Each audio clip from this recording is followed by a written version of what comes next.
today, tutuloy natin yung ating discussion sa Luke. Nandito na tayo sa chapter 5.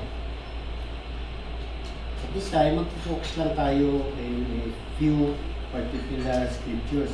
Medyo mahaba siya, maganda siya ang discussion.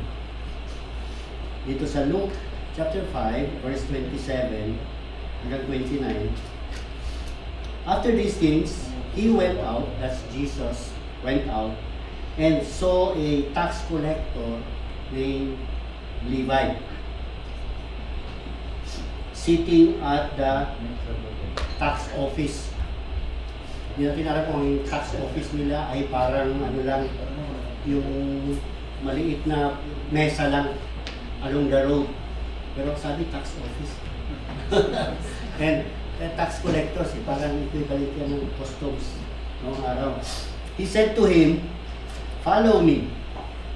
And this is very interesting. So he left all, rose up, and followed him.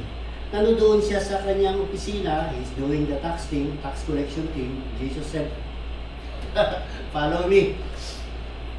Then Levi gave him a great feast in his own house.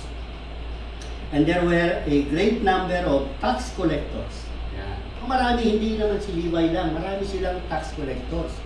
But Jesus called only one, si Levi, and others who sat down with them.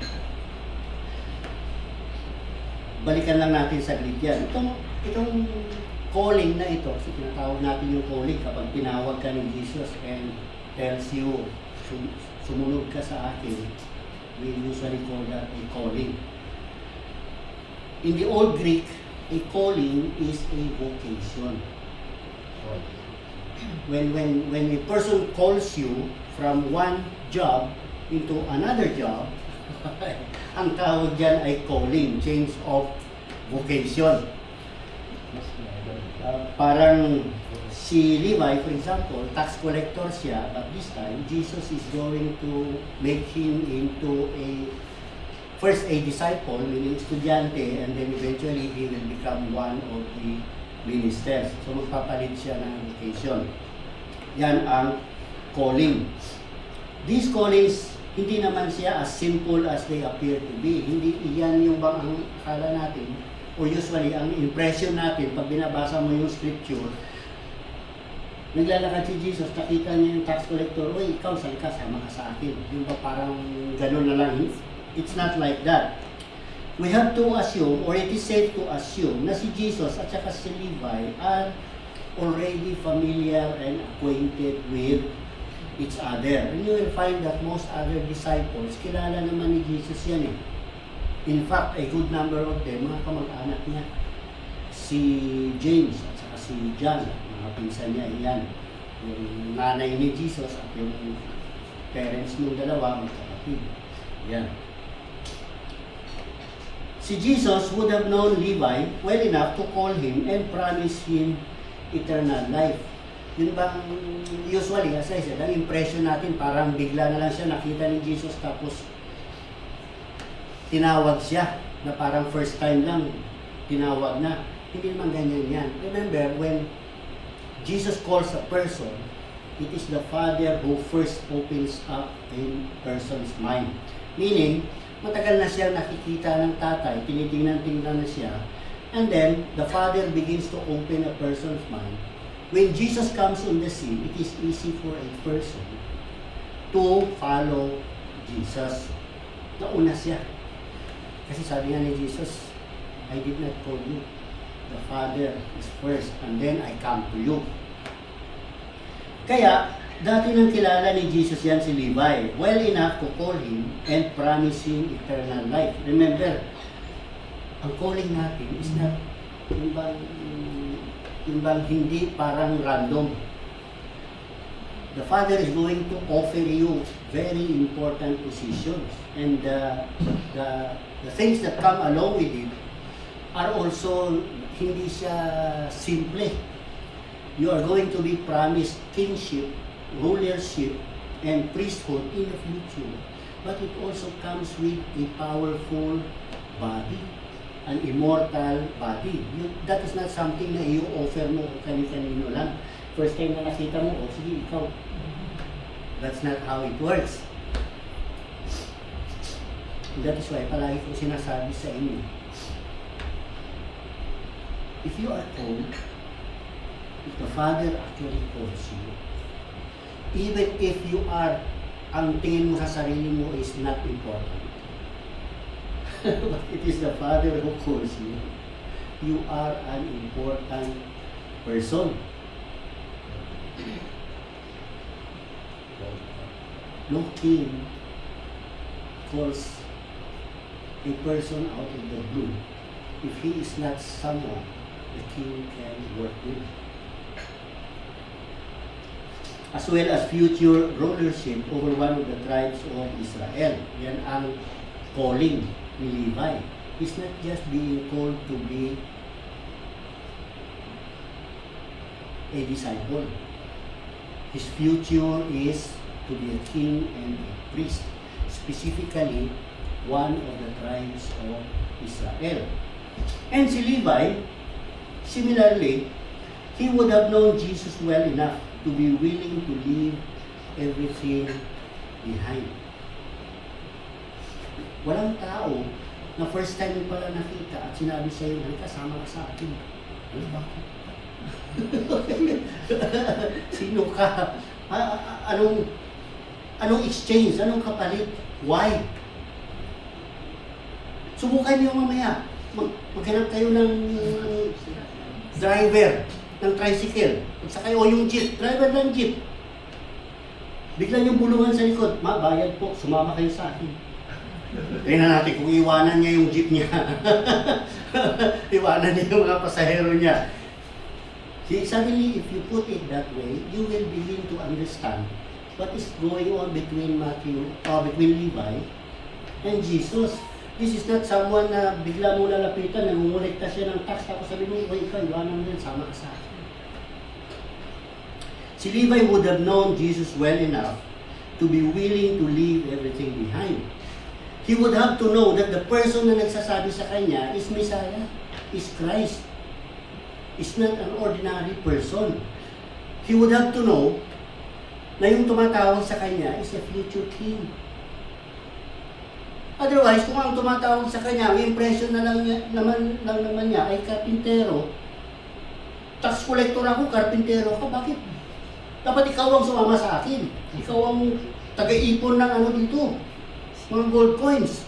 See? But this time, the karpintero, tinawag yung tax collector. Yung tax collector, sumama. Bakit? Because si Levi understands, hindi ito karpintero. This is a future king.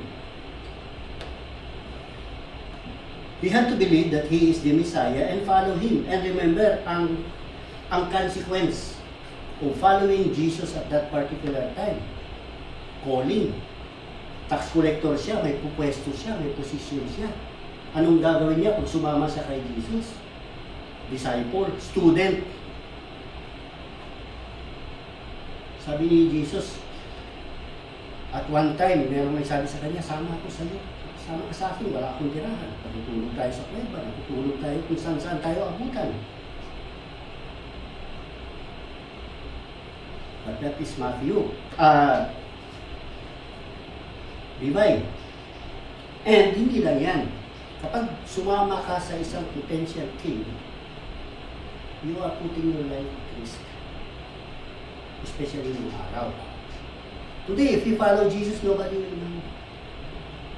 Pero nung araw, if you follow Jesus, may makasalubong kayong mga sundalo, Roman soldiers, kumakalabog yung dibdib mo.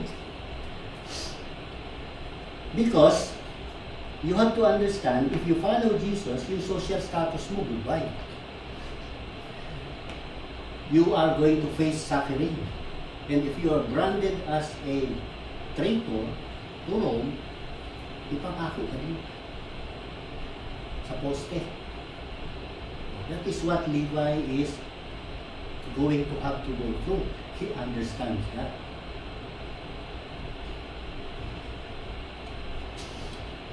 We do not instinctively follow or become a disciple, especially to the death. Dahil palaging pinapaliwanag ni Jesus yun. Yan yung sinasabi din kanina ni Mr. Agaton. Matatanggap mo yung bagay, masasama ka sa resurrection if you also suffer with Him. And you will move sa Romans. You do not instinctively follow or become a disciple to the death of someone you just met. Parang kasal lang yan. Can you imagine, lalapitan mo ng isang lalaki o isang babae tapos bigla mo sabihin, tara, pakasal tayo.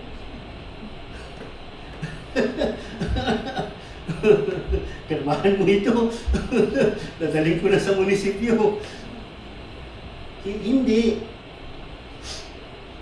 That's not exactly how a calling works as well. Kasi maraming mga lecture si Jesus pagdating sa calling. Para kang nakakita ng isang precious treasure. But you have to know what a precious treasure is. A treasure that is worth leaving everyone or everything. Nakahanda kang iwanan yung mga mahal mo sa buhay at lahat ng mga bagay-bagay na minamahal mo sa buhay. Behind. And we have to believe that si Levi found a precious treasure. Dahil magiging kapalit yan ng pwesto niya, trabaho niya eh.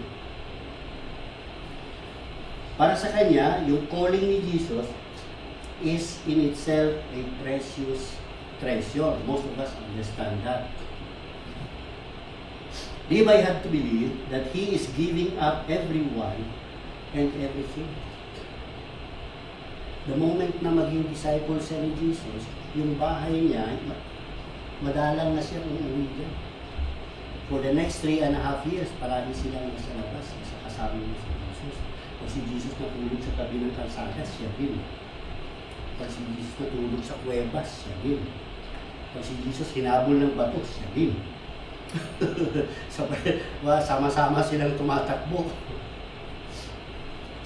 For something better than what he already has. Levi is living a good life. Kapag noong araw tax collector ka, sarap ng buhay mo. Taga-collect ka ng buwis eh. For the Romans, magandang pwesto yan, magandang posisyon yan.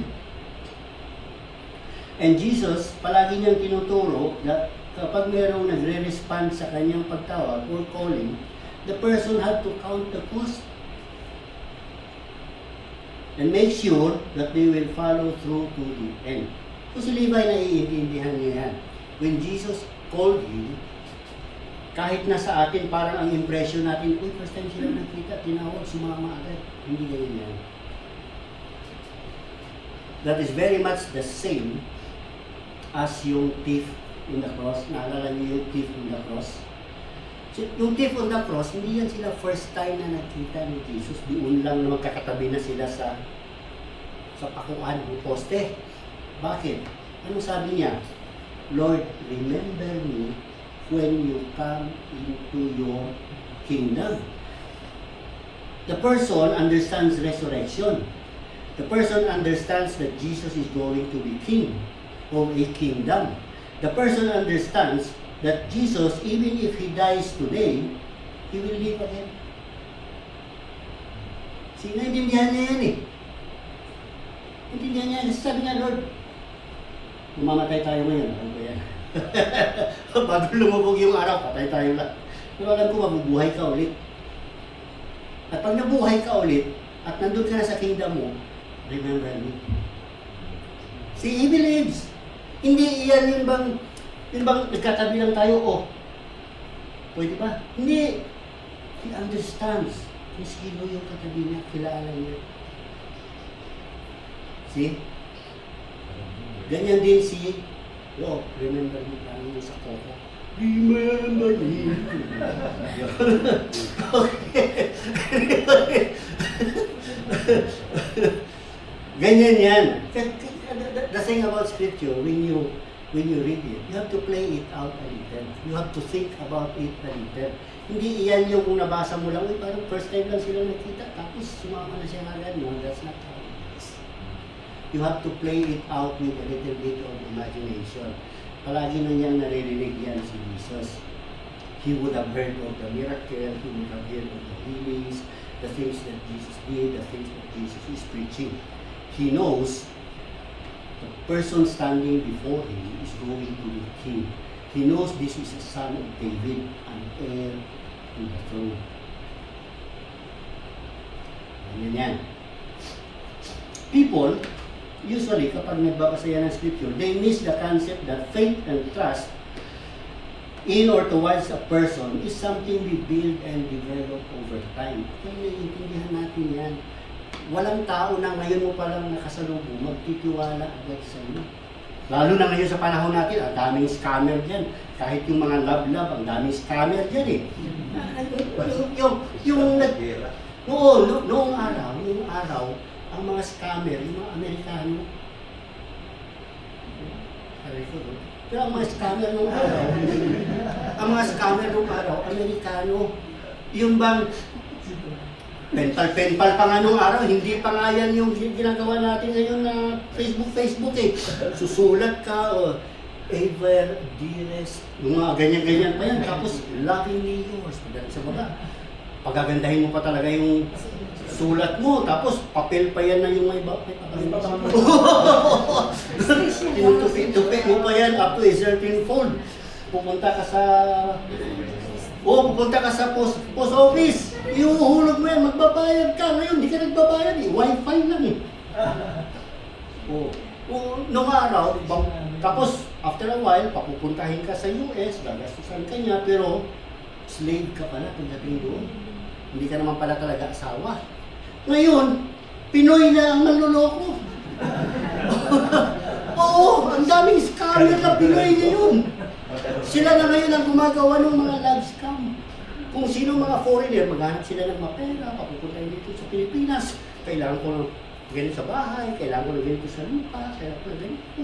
May sakit yung kapatid ko, papadala mo kong pera, ganoon. Oo, tayo na ang scammer. Noong araw, ang mga scammer, mga Amerikano. Ngayon, tayo na. Tayo na ang scam sa kanila. Umaganti na naman tayo. Anyway, pero ganyan yan. The thing is, Jesus and Levi, hindi ganyan.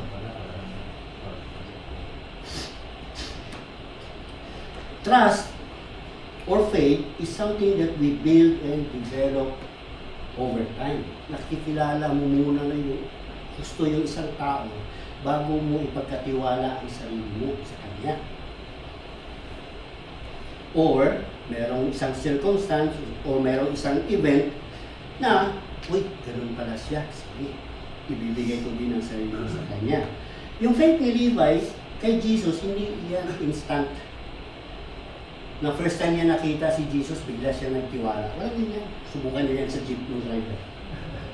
Tingnan natin kung pag sinabi mo, come, I promise you eternal life, follow me.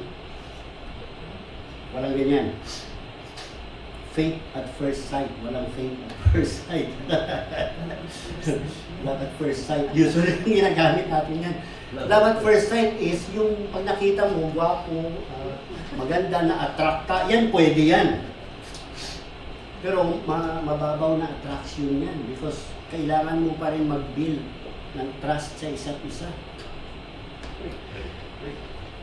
With Jesus and Levi, it would have gradually developed until it reaches a level na kung saan, nung sinabi na ni Jesus, follow me, si Levi, ang description is, iniwan niya lahat. And then, sumama siya. Mahirap yan, ha? Okay. yung isang lalaki, well, kung gwapo ka siguro, pwede. Kung pinuntahan mo yung isang girl, tapos sinabi, come, follow me. Pag gwapo ka, baka pwedeng sumama yung girl. Ano? Pero kung sinabihan mo niya lalaki din, o sabihin, come, follow me. Bakit? Ano ko? Sino ka ba? Bakit ako sasama sa iyo? See, that is not how it works. There has to be a previous build-up of faith and trust between them. Even si Jesus, Kilala niya kung sino yung tinatawag niya. Alam natin yan because the Father is the one who initiates the calling, the miracle of calling.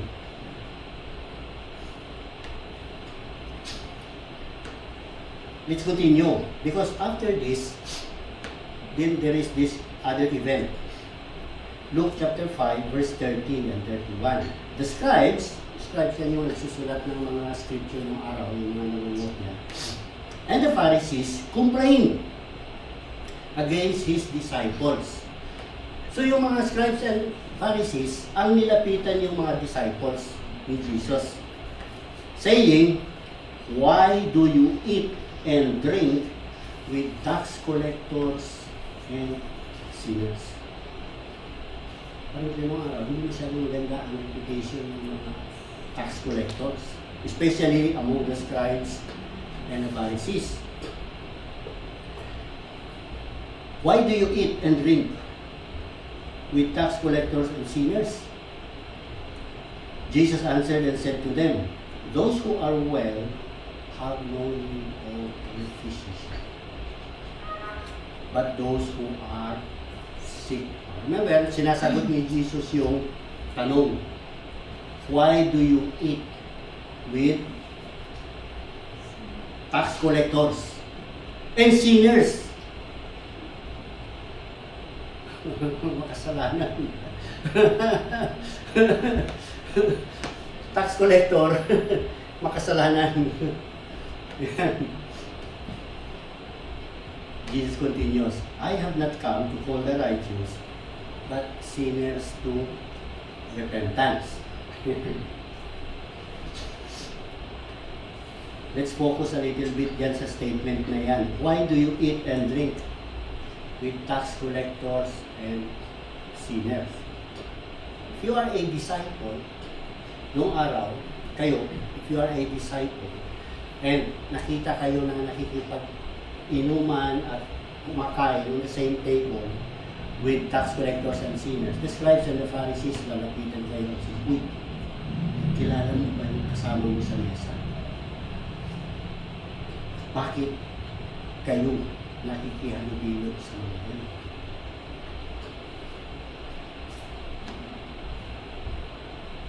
Jesus and the disciples, they are doing that.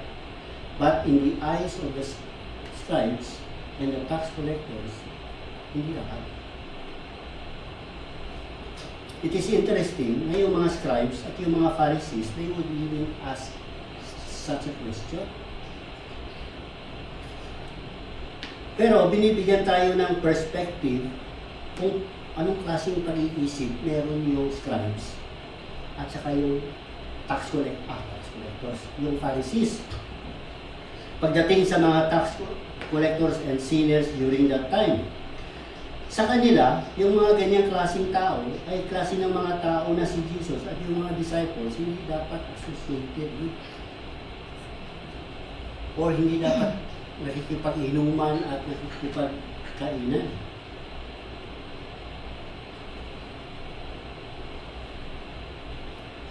Human nature, of course, does not change. Yan ang problema.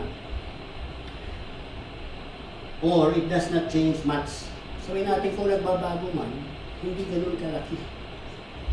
Whether it is 4,000 years ago, or whether it is 2,000 years ago, 100 years ago, or today, and you will find even tomorrow, ganyan pa din ang way of thinking.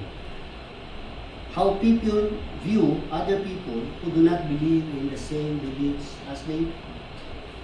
Kapag hindi mo of the same faith, meron kang parang space o wall sa pagitan na ayaw mo makihalubilo o ayaw mo makita ng iba na nakikisama ka sa kanila. Or yung inclination ng iba or tendencies to mischief and evil are mostly the same throughout history. Yung lifestyle ba? Meron kang isang particular lifestyle. Whether it is you today or you several thousand years ago, hindi siya usually nagbabago. Not much Let's go to a few examples. Yung sulat ni Paul kay Timothy, pangalawang sulat niya doon sa chapter 3, 1 to 7, and this is something na palagi nating nadadaanan, especially kapag ang discussion ay prophecy. I know this, but know this, that in the last days, perilous times will come, sabi ni Paul kay Timothy. Men will be lovers of themselves. Inimahal lang nila yung sarili nila. Yung bang, ang primary interest mo, kahit na nakikihandilo ka sa ibang tao, for personal gain. Yung kapaginabangan mo lang. Men will be lovers of themselves, lovers of money, boasters, proud, blasphemers, disobedient to parents. And this is something na it is sad because especially today, maraming mga bata walang respeto talaga sa magulang. Pero sinasabi ni Paul yan kay Timothy noon. And it is the same today. Unthankful, hindi marunong magpasalamat, unholy, unloving, unforgiving, ayaw magpatawad, slanderer, salita ka ng laban sa ibang tao, walang self-control, brutal, despisers of good, traitors, headstrong, haughty, lovers of pleasure rather than lovers of God. Timothy continues, having a form of godliness but denying its power. Meaning you are in the form of God. Sa science natin, kasi agad ako nasa explaining, we are made of the same material as animals, yung carbon-based life form. But animals are not created in the form of God. Tayo lang yan. But hindi naman yan permanente because ang plano ng Diyos in the future is papalitan itong katawan na ito. The same material that God is made of. Immortal material.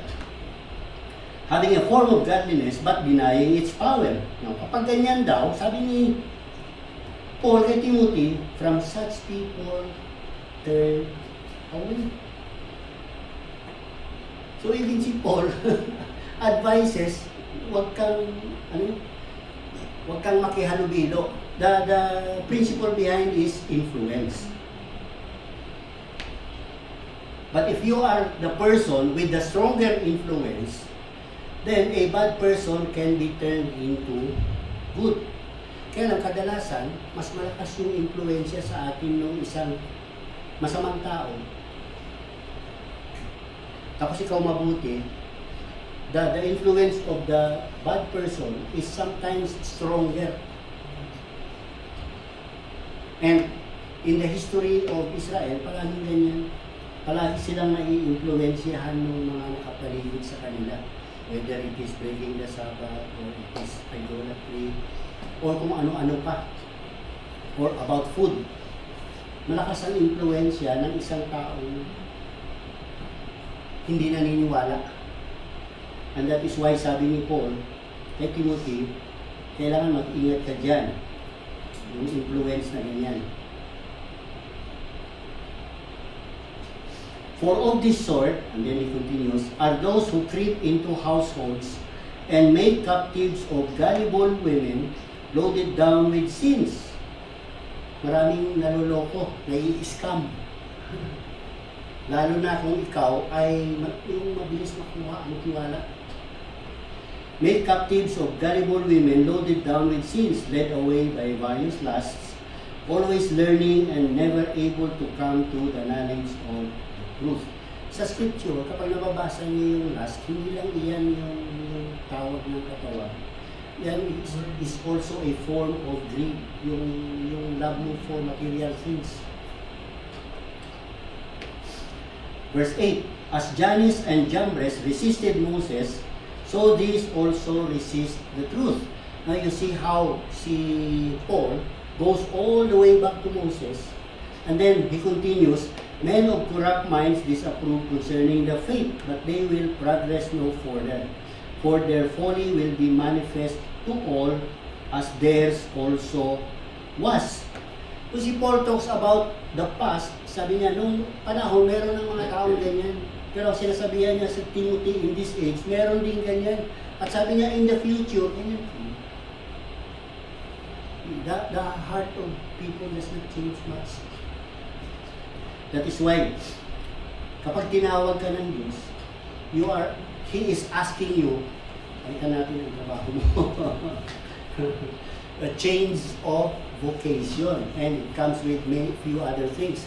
Change of lifestyle, change of character, change of attitude. Yan. Lahat binabago. Si Jesus also speaks of the same thing. Yung pagiging consistent ng puso ng isang tao. Matthew 24 verse 37. As the days of Noah were, so also will the coming of the Son be. Sabi niya, kung ano yung nandun sa panahon ni Noah, which is before the flood, sabi niya, pag babalik ako, ganun din. Galing ng mga tao. Kaya, kapag napapalapit tayo doon sa pagdating ni Jesus, nai-imagine mo, ganito ang ugali ng mga nasa panahon ni Noah. As in the days before the flood, they were eating and drinking, marrying and giving in marriage.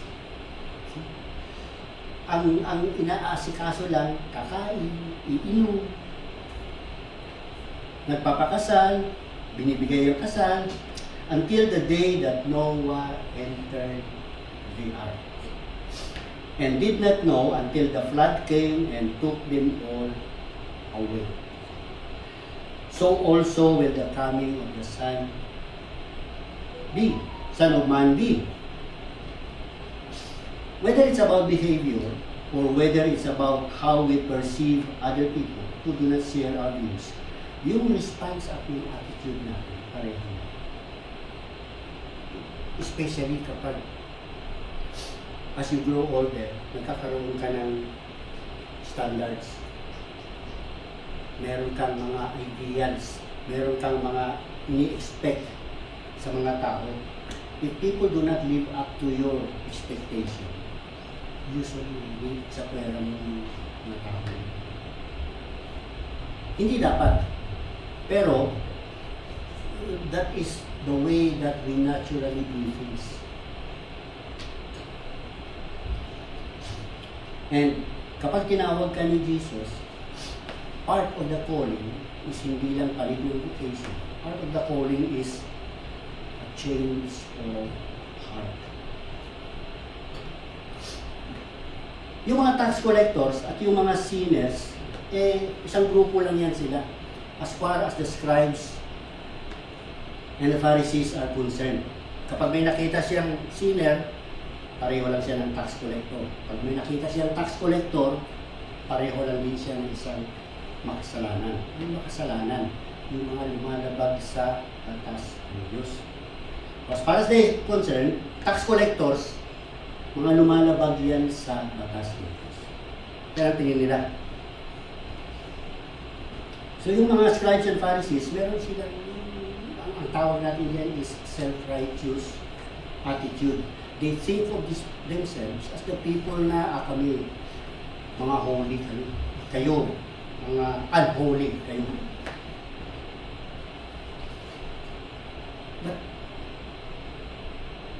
But the scribes and the Pharisees, ganyan sila nag-isip.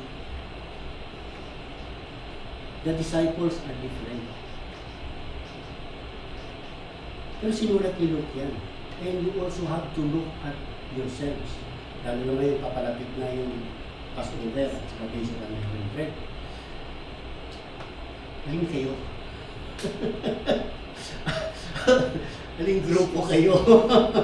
Kagrupo ba kayo ng mga scribes and Pharisees? O kagrupo kayo ni Jesus at yung mga disciples? Pumili na lang kayo dyan. Kung alin kayo dyan. Because pagdating ng Days of Unleavened Bread, yan ang trabaho na gagawin ninyo. You remove malice and ang sabi sa atin?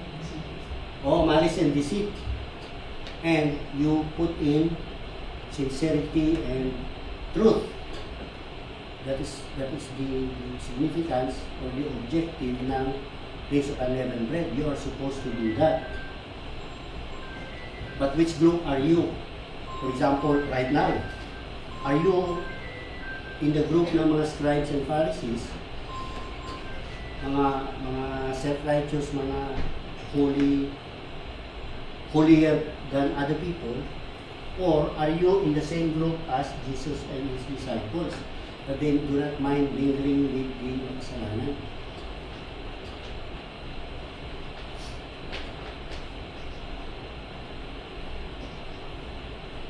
Kasalanan sa tingin natin.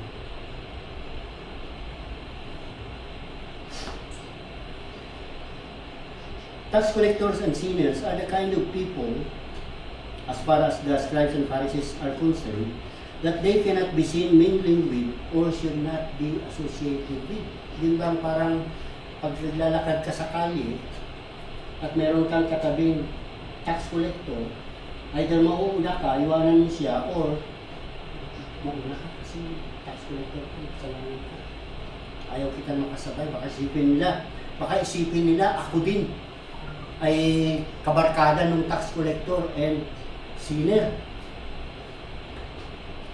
And they believe na si Jesus at yung mga disciples niya, tatanong nila why do you eat with tax collectors and sinners? Bakit kayo kasama kumakain? Pag pumunta kayo sa restaurant, huwag kayo pumunta kung nasaan yung mga tax collectors and sinners, huwag kayo doon, lipat kayo ng iba. Or yung may kanya-kanya kayong mesa, you should not be found on the same table with them. Yan ang thinking ng isang scribes and tax collectors. Inaway si Paul yan minsan, si Peter. Peter, kasi kasama kumakain yung mga Gentiles.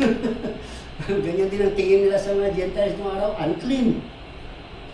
Especially pag papasok yung Days of Unleavened Bread, hindi pwede katabi mo sa mesa ay unclean.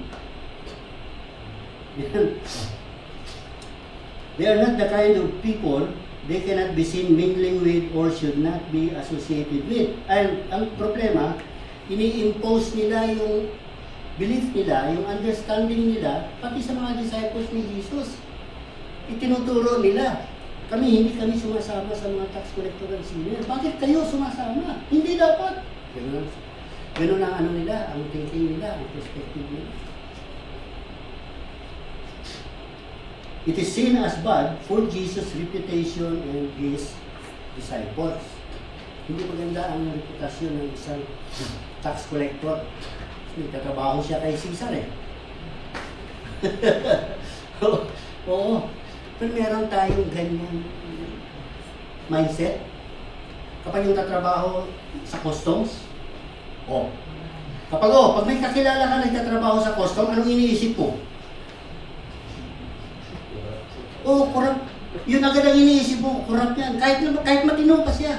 Pero dahil nagtatrabaho siya sa customs, kasi grupo yan taga-customs Ganyan din ang iniisip ninyo kapag may pulis na nakatayo doon sa kanto.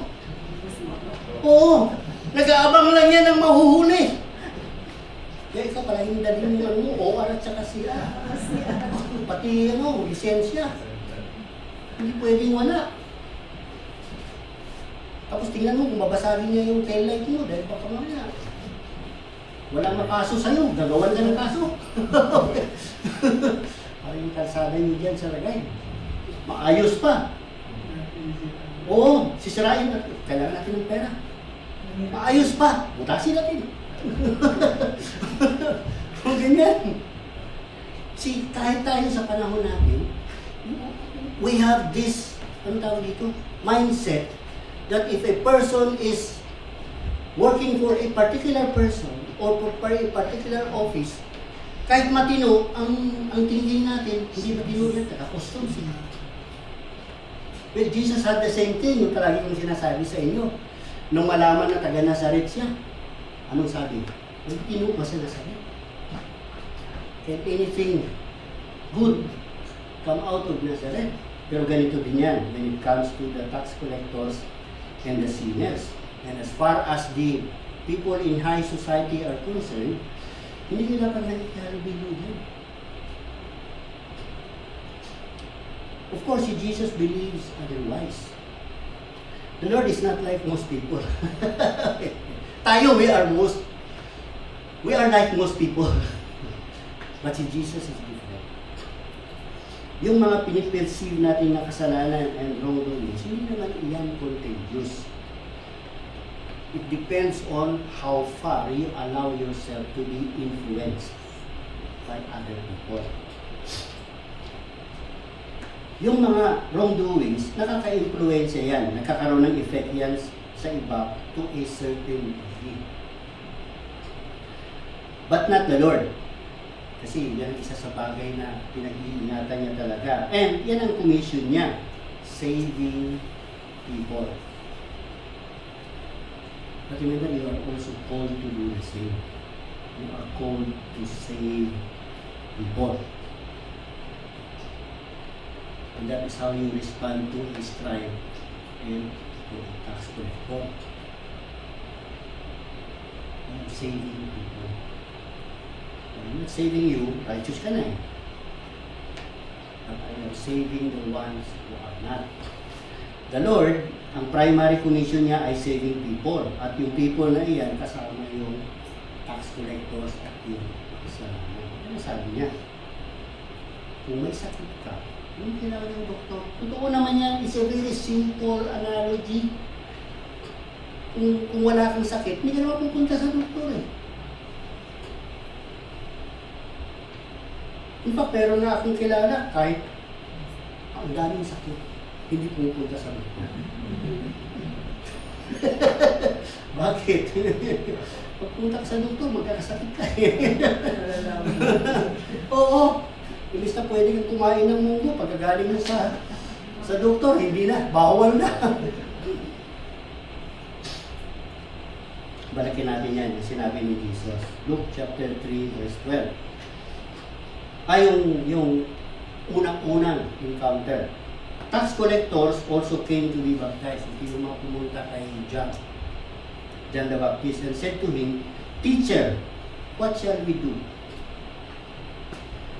And he, that's John the Baptist, said to them, collect no more than what is appointed for you.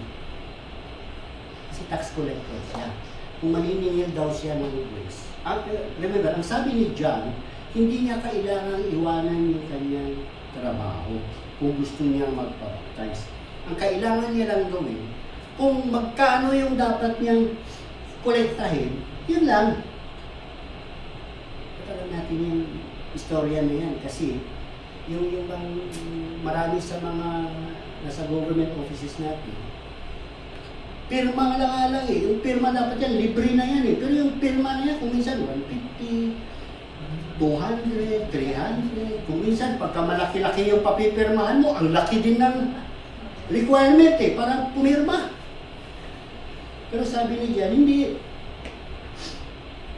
Kung gusto mo magpabaptize, ayusin mo. Kung ano yung pabayaran tax, yun lang, singilin mo. Apparently, tax collectors are known to overcharge. Yan bang, magkano para kay Caesar? 1 denary. Okay. Ang babayaran mo ay 2 denary. Isa kay Caesar, isa sa akin.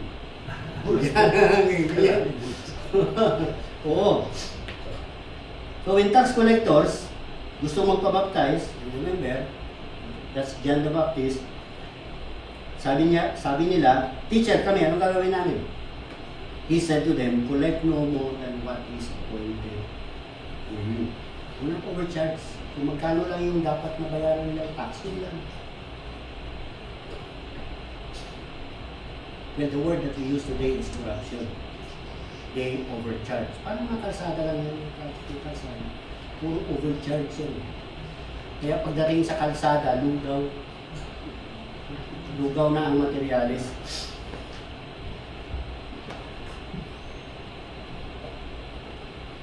Lahat naman tayo ay makasalanan. We all make mistakes. And people should be more open to admitting making mistakes. Kasi ang gali natin, pagka sinabihan na nagkakamali tayo, we defend it to the death. And some people make more mistakes than others. Usually when you commit one mistake, you make more mistakes in the process. Parang pagsisinungaling. Kapag naumpisahan mo magsisinungaling, kailangan patunayan mo yung pagsisinungaling mo na isa pang kasinungalingan. And kung minsan, yung pagka ikaw ay wala pa rin tumatanggap sa pagpapatunay mo sa sarili mo kasinungalingan, mag-aaya ka ng ibang tao magsisinungaling din para sa iyo. Sama-sama yan. Ay maniwala ng misis ko, magkasama tayo kagabi. Pwede ba pag tumawag sa iyo, sabihin mo, magkasama tayo kagabi.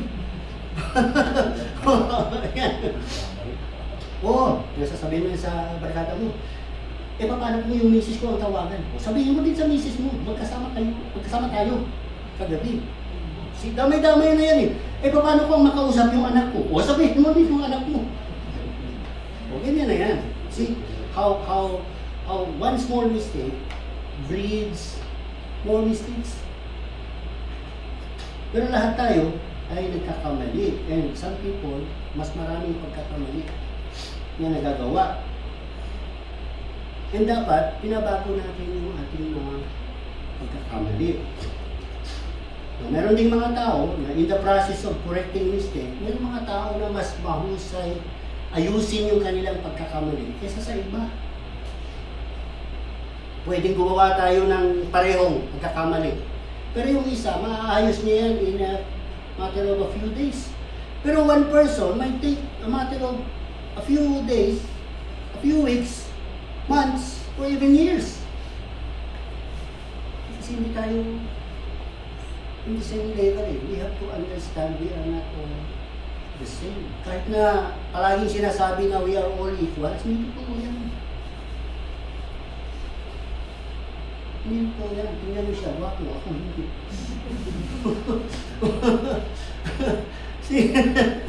Diyan pa lang, alam na natin, hindi tayo equal eh. Kahit na may magsabi pang hindi, equal tayo, hindi. Tingnan mo siya. And some people are better at correcting their mistakes more than others. Kailangan naiintindihan din natin yan. Hindi pwedeng gamitin mo yung sarili mo as a standard. Because you can be a better person than others. Ikaw, madali sa iyo ang humingi ng sorry, madali sa iyo ang mag-ayos ng pagkakamali. But the other person is different. And most of you being teachers, alam niyo yan, yung mga estudyante ninyo, hindi pare-pareho yan. Yung isang estudyante, mabagal. Yung isang estudyante, pag nag-lecture ka, nag-drawing na. Hindi ka na pinapansin. Bakit? Because the first time na tinuro mo, alam na niya eh. Pero yung ibang estudyante mo, hala, nakadalawa, 3 araw, 1 linggo na kayo, hindi niya pa rin mag-gets. Yung tinuturo mo.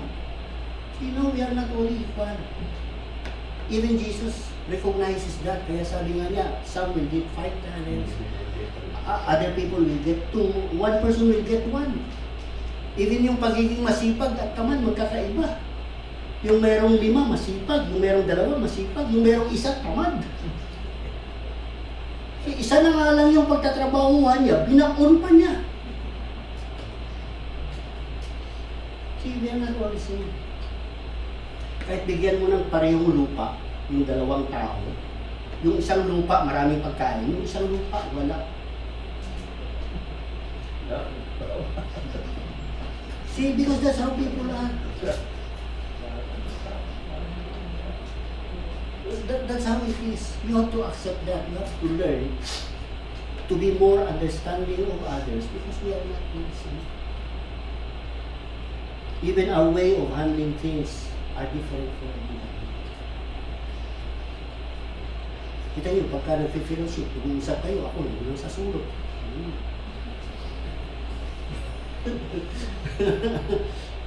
Dalawa lang naman ang iisipin mo.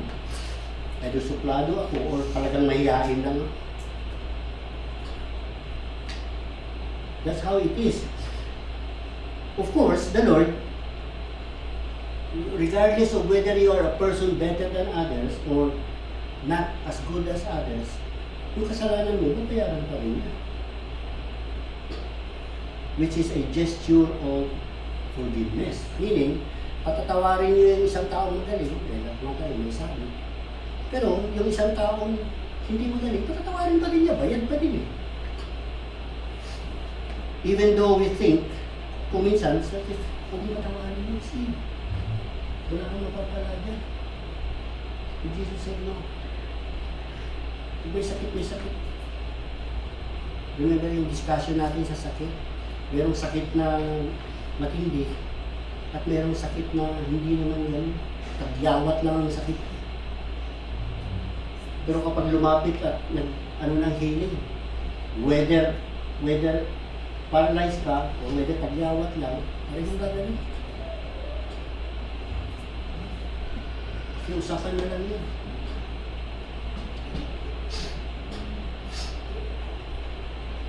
Of course, we understand yung pagpapatawad ay hindi sapat. Because si Jesus would actually explain that. Doon din sa Luke.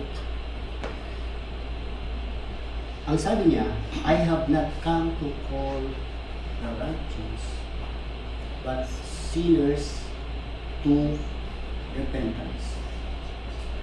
Yung isang makasalanan, pinapatawad yan, tatawagin ko yan, pero kailangan mo. Kailangan meron siyang pagbuhin. Hindi iyan yung, okay, isa lang katakalan natin. Hindi yun. Meron siyang action. That is why the Passover comes, payment of sins, and then you have to do clean days of unleavened bread. Kailangan linisin mo yung bahay mo. Alisin mo yung mga dapat alisin, ilagay mo yung mga dapat ilagay. But you do that after blood has been spilled for you. There is an action. Somehow that is how the feasts were ordered by God. Okay, bayaran ko yung kasalanan mo. Pagkatapos kung bayaran yung kasalanan mo, ayusin mo yung iba. Passover, days of unleavened bread. It is interesting na even si Jesus, hinalintulad niya yung tax collectors and sinners to the sick.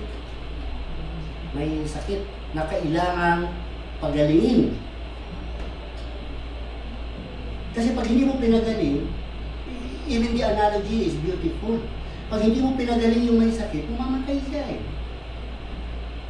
But that is not the intention of why you came into existence. Hindi kayo pinanganak na dapat ay may sakit. Pinanganak kayo for a change. A future change. Spiritually, of course, yung tinatawag na sakit na kailangan ng physician for healing. At si Jesus yung physician na nagpapagaling. Spiritual ang usapan. A person who has been sick, yung makasalanan, lalo na pag dumaan na siya sa experience ng pain and suffering at naka-overcome siya, source naman ng encouragement yun eh. Kasi pag everybody knows, this person dumaan siya dyan, nakayanan niya. Mas mabuti naman ako sa kanya. Kung nakayanan niya, makaahon siya doon sa ganyang sitwasyon, idilalo na ako. Or, at the very least, pwede mo sabihin, o tingnan mo siya nga, nakayanan niya, o di ikaw din.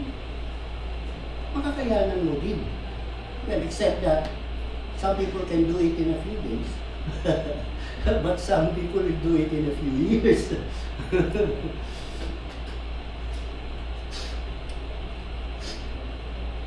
A person can be a source of encouragement and inspiration, or at least he ought to be. And as such, kapag ikaw ay nanggaling na sa ganung sitwasyon, dapat mas marunong kang mag-unawa sa mga taong dumadaan pa lang. Kasi Kasi pagdaanan mo na siya, alam mo kung gaano kahirap yan eh. Alam mo kung gaano kasakit yan eh. Ako, I never look down on people with the same infirmity as myself. Kapag alam ko may rayuma siya, ay alam ko yan. Pag sinasabi niya gumagapang siya sa sakit, ako din. Alam ko yan.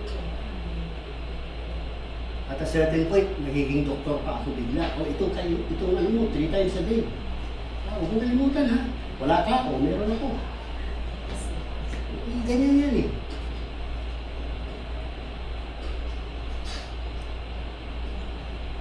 When you're a person na nanggaling ka na doon sa isang matinding pagsubok, you have to be more patient and understanding of people. At dumadaan pa lang mo. Do not dismiss. Kuminsan kasi may galit tayo na, ayan lang ba pinagdadaanan mo? Ang dali lang yun. Sa'yo, madali.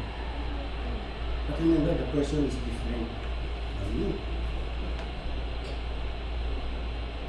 Pero alam niyo yan kasi lalo na kapag ikaw ay nasa isang malaking pamilya. Even among the magkakapatid, hindi pa rin yan. Pero kang kapatid na kaaway mo palagi. Kung hindi mo siya kaaway, ginagawa mo siyang kaaway. Binubuli. Kung wala kang kapatid na binubuli, yung pamangkin, binubuli mo. Ganyan yan eh. Sa mga meron tayong ugali na kapag nasasaktan siya, lalo tayo natutuwa. Hanggat hindi siya bumabalik doon sa kapatid mo, na nanay niya, na umiiyak. Hindi mo titigilan yung pamangkin mo eh. Kapag umiiyak na siya, okay, alisin na rin. Para kang magsumbong sa nanay niya. Kung nakita kayo, away kayo. We always tell everyone, ito yan, no one is perfect.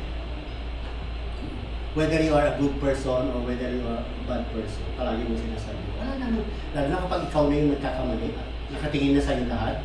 Bakit? Wala namang perfecto ah. But the problem is, kapag yung iba nagkakamali, ikaw perfecto. Hindi ka pwede magkamali. Pero pag ikaw ang nagkamali, naiintindihan mo naman. Lahat naman tayo nagkakamali. O yan, ganyan na tayo. That is bad, by the way. Yun bang, kapag ikaw yung may sabi, inaasahan mo na naiintindihan ka ng lahat ng tao. Pero pag yung ibang tao ang may kasalanan, hindi mo sila maintindihan. Bakit ka ganyan? Bakit ka ganito? Hindi ka dapat ganyan. Hindi ka dapat ganyan. Bakit? Kasi hindi ako ganyan. Pero pag ikaw na ngayon ang nagkakamali, ikaw na ngayon yung lahat ng tao makasalubong, dapat naiintindihan niyo ako. Yan, ganyan yan. Somehow that is how we think. And that is bad. Sabi ni Paul, hindi. Sabi ni Jesus, hindi. We expect everyone to be more understanding kapag tayo yung may failure at may shortcoming. Parang nagpautang ka. Kapag nagpautang ka, tapos maniningil ka, yung may utang, sasabihin niya sa'yo, aba, lakas naman ang loob mo, ikaw na nga itong nagpautang, ikaw pa itong maniningil. Hindi mo ba naiintindihan na inutangan kita? Oh. Pero pag ikaw na yung naniningil, siyempre gusto mo, aba, ibalik mo na, kailangan ko na eh. When someone else makes a mistake, somehow, vengeful tayo, exacting tayo, hindi tayo tolerant of the mistakes of others. And, depende kung sino yan,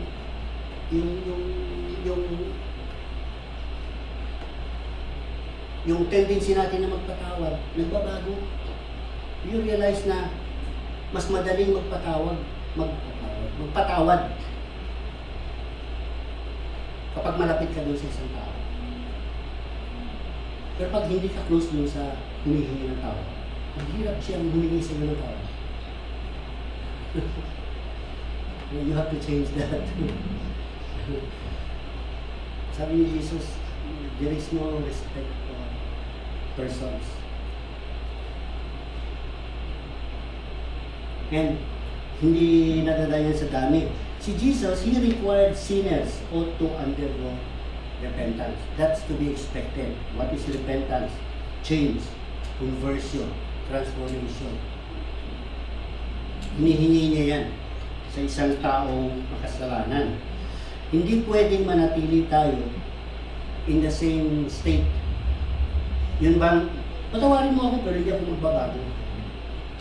That's not how it works.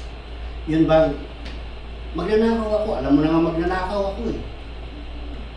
Patawarin mo ako, pero hindi ako titigil sa pagnanakaw. Hindi pwede. Ang sinasabi ni Jesus, kung magnanakaw ka dati, patatawarin kita. Pero huwag ka nang magnakaw.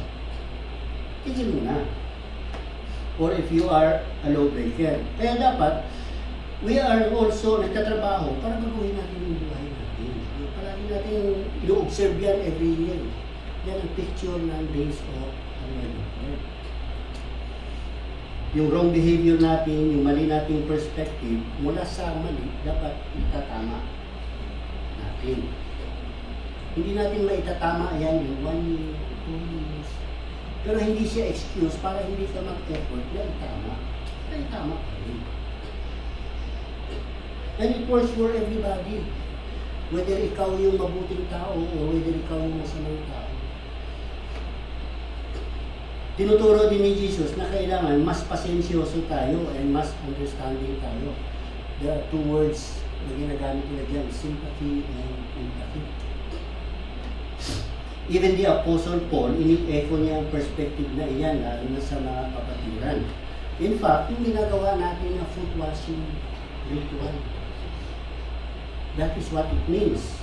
Naghuhugasan tayo ng paa ng isa't isa.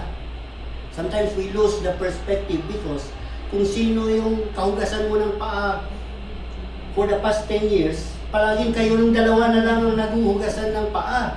Dapat one of these days gawin natin parang Congress law na kung sino yung kahugasan mo ng paa the previous year, iba naman ngayon.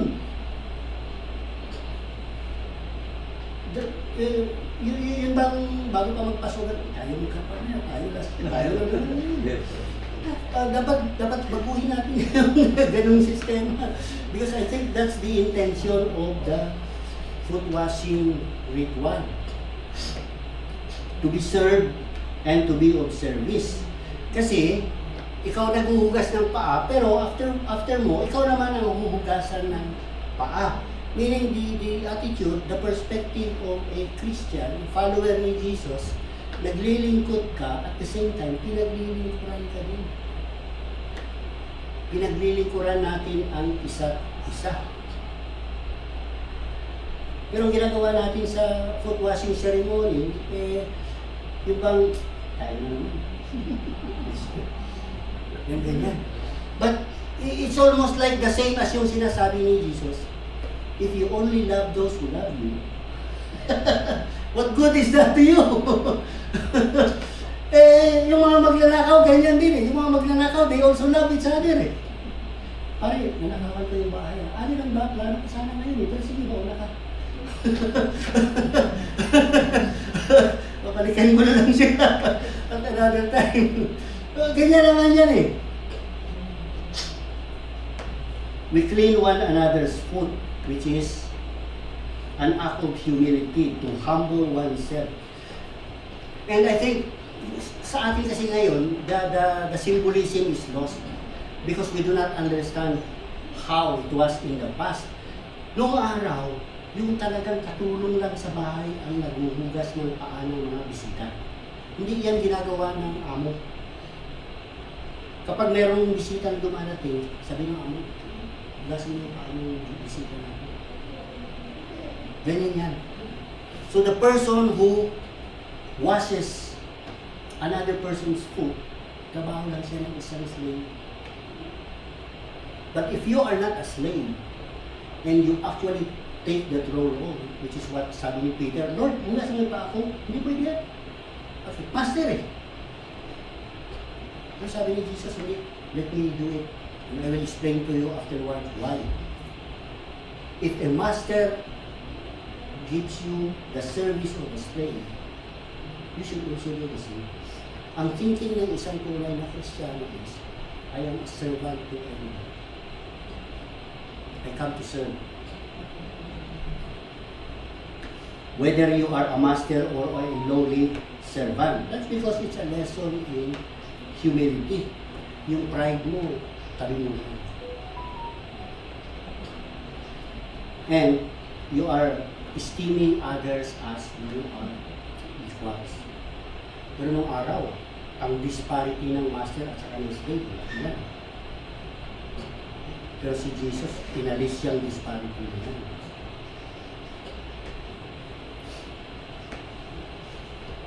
In Matthew 18,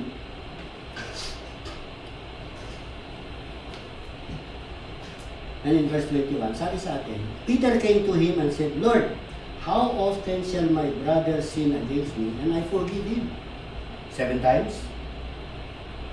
Sabi ni Jesus, hindi, I do not say to you up to 7 times, but up to 70 times 7. Meaning, kapag naagrabyado ka ng isang kapatid at humingi siya ng tawad, sasabihin mo ba na minsan lang dapat? Ang sabi ni Jesus, hindi, go the distance. Kahit na magkamali siya sa iyo ng ilang beses, patawarin mo siya. And Jesus actually gave a number, 490 times. Ang dami niya na. Ang bangga mo na ako kanina, mayroon ka pang 489. Pwede mo pa akong banggain ng 489 na beses. Pagtatayo ako doon sa mesa, sa tabi ng pito, ganyan ulit. And I am supposed to forgive for 489 times more. But you cannot actually do that in a day. Susubukan nyo. Bawat every 10 seconds, tatayo ka doon, tapos buksan mo yung pinto, tapos magayin mo siya. 1, 2, 3. Maghapon kayo dito eh. Oh, in other words, only 8 person na nananadya will actually do it. Pero, sabi ni Jesus, you learn to forgive. Yung pasensya mo, habaan mo for that. For that many times. In other scriptures, ang translation niya is in a day. Dito hindi nakalagay kung kung sa isang araw lang ba yan. Pero pag binasa niyo yung parallel scripture, ang tanong ni Peter, Lord, how often shall my brother sin against me in a day and I forgive him? Sa isang araw lang, sabi ni Jesus, he can sin against you 490 times. Natutulog ka na, binabangga ka pa ng pinto. Well, ang ibig lang sabihin ni Jesus dyan is, for as many times as lumalapit siya sa iyo at hinihingi ng tawad, tawarin mo. Kahit na wala naman talagang may gusto sa atin, gawan tayo ng masama. Wala naman ganyan eh. Uy, gawan mo ako ng masama, nakaka-50 ka pa lang. Meron ka pang 440. Wala naman ganyan eh. Most people, when they commit mistakes, hindi naman nila gusto yan, o kung minsan gusto nila, pero marirealize nila, mali pala. Yan. Jesus said to him, up to 70 times 7. Which is just another way of saying na yung puso mo dapat ay puso na mapagpatawad. Hindi nagtatanim ng galit. Because kapag nagtanim tayo ng galit, hindi siya ang tayo. Because at the end of the day, hindi siya ang huhusga sa iyo. Siya.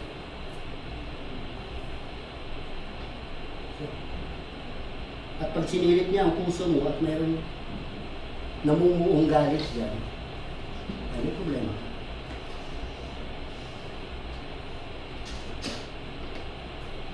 $490 is a lot of mistakes, but it is also a lot of forgiveness. It's a lot of mistake for the offender. It's a lot of forgiveness for the person who extends forgiveness.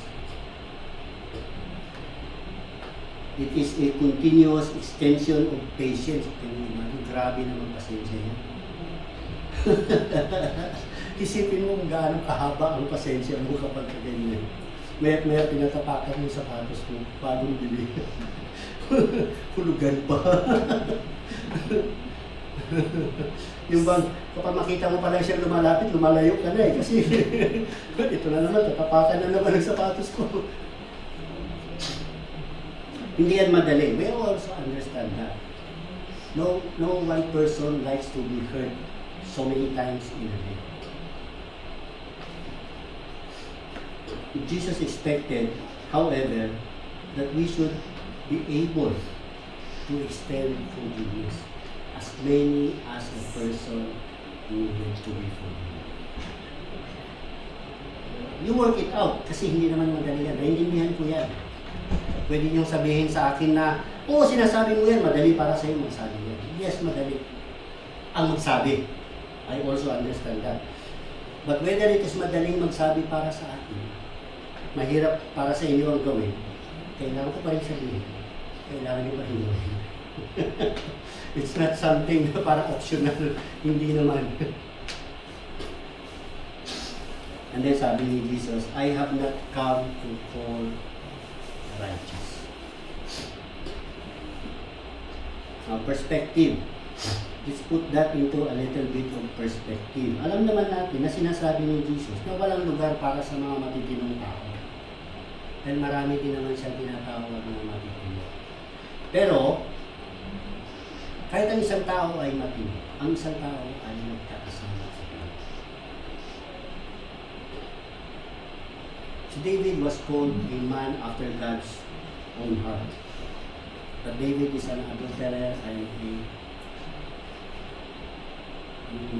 murderer. Matino yan. Si Solomon is the wisest man who ever lived.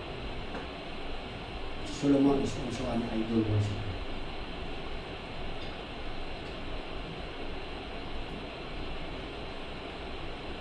Even the person gifted with the best qualities by God, they're not immune to committing mistakes, sins. And of all people, dapat naiintindihan natin yan. Because you have the Holy Spirit. Yan yung explain mo sa kapatid. A person who has the Holy Spirit understands the mind of God. Actually, it's an incredible amount of patience when it comes to God. Can you imagine 8,000 people every day na gumagawa ng pagkakamali? Araw-araw. Grabe, sakit ang ulo niya na.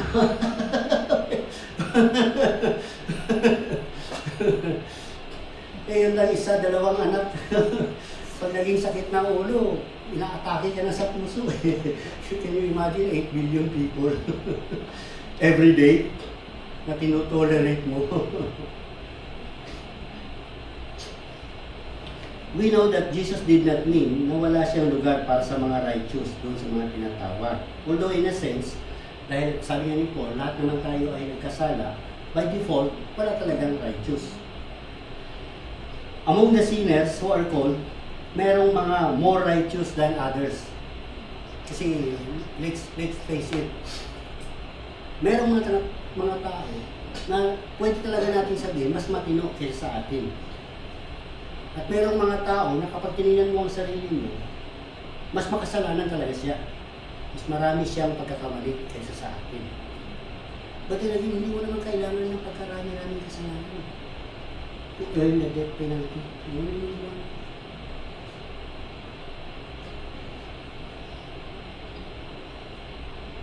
And how far or how long does it take to make sin? Isang segundo lang. Tumingin ka lang ng masama doon sa kabila. Kasalanan ka. Pinag-isipan mo lang ng masama, kasalanan. Hindi mo pa nga ginagawa eh. At ang dali niya na, ang dali magalit sa isang tao, tingin lang. Kung minsan wala namang ginagawa sa iyo yung tao, hindi mo lang talaga gusto ang ngiti niya. Wala pa siyang ginagawa. Can you imagine a person na naglalakad sa kalye, nakita mo lang siya, nakita mo lang yung forma ng mukha niya, hindi ko gusto ito, parang hindi siya gagawa ng masama. Hindi siya gagawa ng mabuti.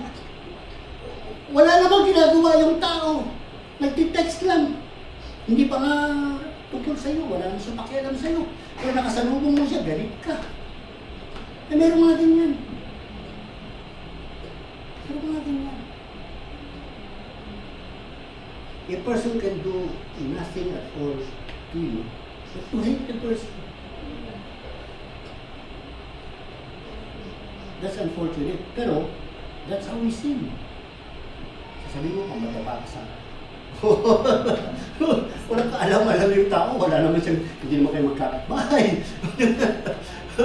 Pero nagpipray ka. Yun ba, look at how ironic it is. Nagdasal ka sa Diyos na para madaba siya. Yung bang nagre-request ka sa Diyos na gawin siya ng masama.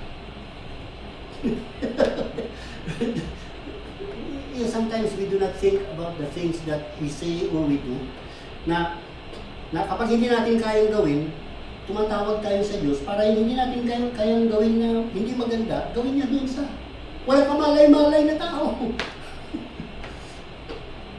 Yan. Lapit ng eleksyon ha. Hindi yan criteria for voting. Yung ba, pag tinignan nyo yung picture, kung hindi gagawa ito ng mabuti, hindi ko ito mabuti. Uy, wapo, gagawa ito ng mabuti. We judge people by their appearance. We do that all the time. Puro tayo judgmental eh. Yan. Of course, as I mentioned, it does not matter kung mas righteous tayo or mas makasalanan. Isang kasalanan lang. Death penalty naman kagad yun. The wages of sin is death. So it's not a matter of how many. It's a matter of when we commit an unforgiving sin. That's the end of it. Which Jesus said, I'm trying to correct that mistake. That is my objective.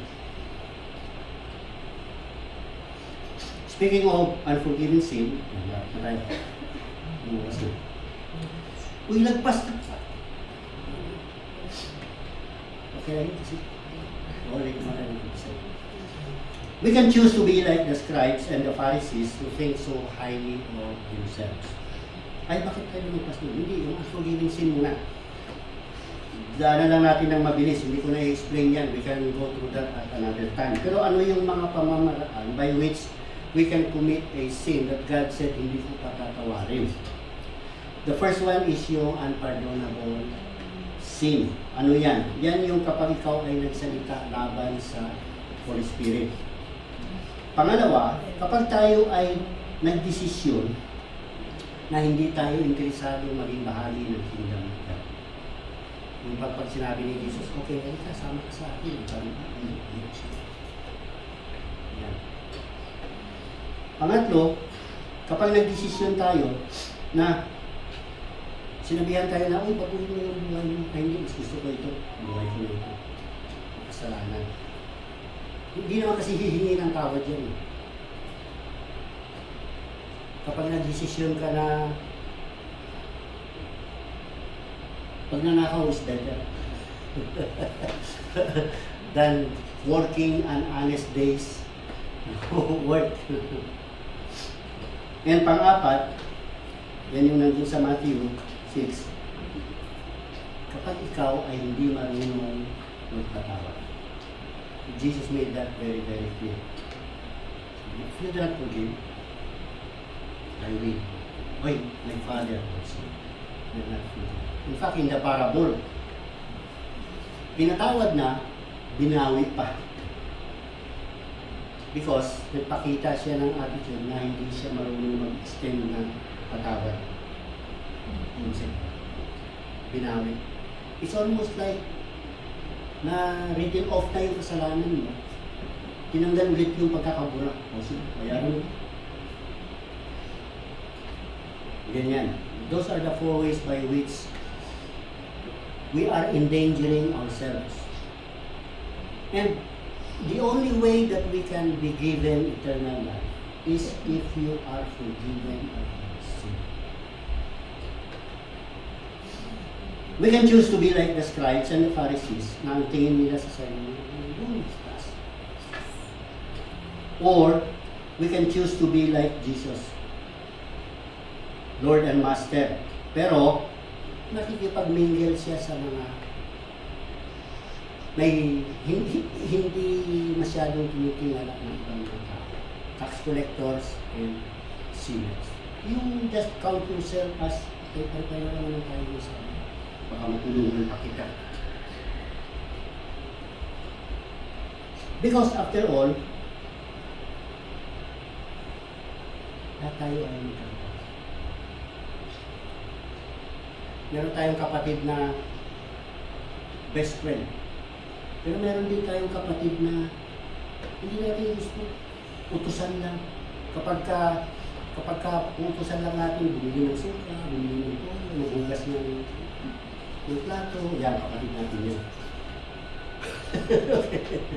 Pero kapag wala na siyang pakinabang sa'yo, buli-buli, ampun ka. Ano ba ang ampun ka? Siyang kayo magkakapatid. Tapos, paborito natin tuksohin yung bunso eh. Ano ba ang ampun ka lang? Tapos yung kapatid mo naman na bunso, pag siya, pupunta naman sa nanay.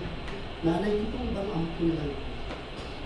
Tapos sasabihin naman ng nanay, anak, ang dami kami, di ba? Mag-aampun ka ba? Oo nga naman. Siyam na kayo magkakapatid, tapos sasabihin mo, ikaw yung bunso, ampun ka. Well, that's it for today. Next time, itutuloy natin yung study natin sa Luke. For now, happy Sabbath, and you have a good rest.